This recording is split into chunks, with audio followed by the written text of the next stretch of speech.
Nah, hari ini Bapak akan menjelaskan tentang yang namanya rotasi atau perputaran ya. Ini rotasi atau perputaran.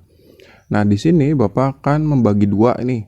Ada yang pusatnya itu 0,0, terus ada yang pusatnya itu A, B. Jadi kalau misalkan pusatnya 0,0, itu X aksen Y aksennya, ini X aksen Y aksen itu sama dengan pakai rumus ini, cos alpha min sin alpha pakai trigonometri, kita cari matriksnya. Nah, tapi kalau misalkan pusatnya A, B, tinggal ditambahin X min A, Y min B. Tapi matriks untuk trigonometrinya sama, gitu.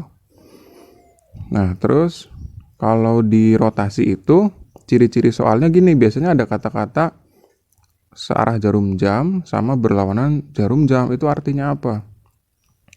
Jadi kalau searah jarum jam itu sudutnya itu jadi negatif.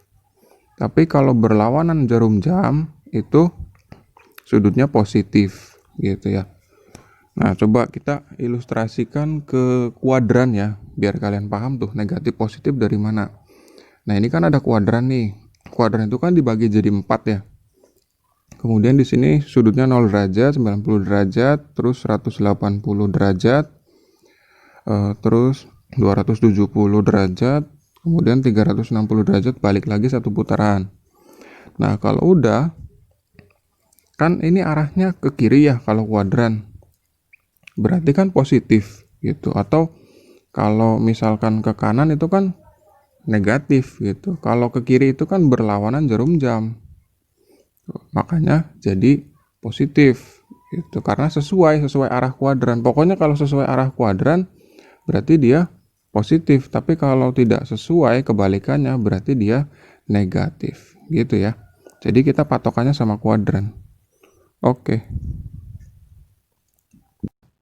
Oke, lanjut ya. Sekarang kita masuk ke dilatasi ya. Nah, dilatasi atau perbesaran atau perkecilan namanya juga. Nah, kita bagi jadi dua, pusatnya 0,0 sama pusat A, B. Nah, di sini untuk yang pusatnya 0,0 kita tulis X aksen Y aksen sama dengan matriksnya K 0 0K XY. Dengan K itu adalah skala. Kemudian kalau misalkan pusatnya A, B itu X aksen Y aksennya kita tulis tuh matriksnya tulis biasa ada belakangnya tuh kayak gitu. Bedanya cuma itu aja kok, sebenarnya sih gampang. Dengan K-nya itu adalah skala. Jadi kalau dilatasi itu berkutatnya sama skala. Oke. Nah, jadi sebelum Bapak ke soal, Bapak akan bahas pemahaman tentang rotasi dan dilatasinya terlebih dahulu. Biar kalian lebih paham dan tahu bedanya gitu tuh. Misalkan Bapak bahas rotasi dulu nih, rotasi. Nah, rotasi itu kan biasanya pakai R ya. R itu kan biasanya lambang tuh, lambangnya. Ya kayak waktu refleksi sama translasi kan ada lambangnya. Nah, kemudian rumusnya. Nah, ini yang harus kalian ingat. Rumusnya tuh rotasi agak ribet. Cuman ya kita ngafalinnya cuman ininya aja. Cos alpha. Kalau yang ini juga cos alpha. Atasnya tuh min sin alpha. Ininya sin alpha gitu. Jadi ini matriksnya. Karena kita berkutatnya sama sudut kalau rotasi. Terus dilatasi. Nah, dilatasi itu kan apa? D ya, lambangnya ini.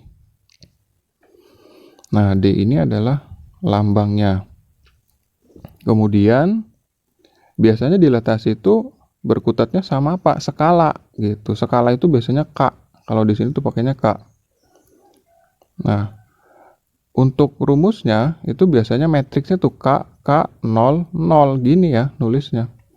Jadi K itu kan bisa 2, bisa setengah kan gitu, bisa 3 kan gitu. Tinggal kita substitusin aja ke matriksnya, terus selesai. Jadi kalau rotasi itu R, dilatasi itu D ya.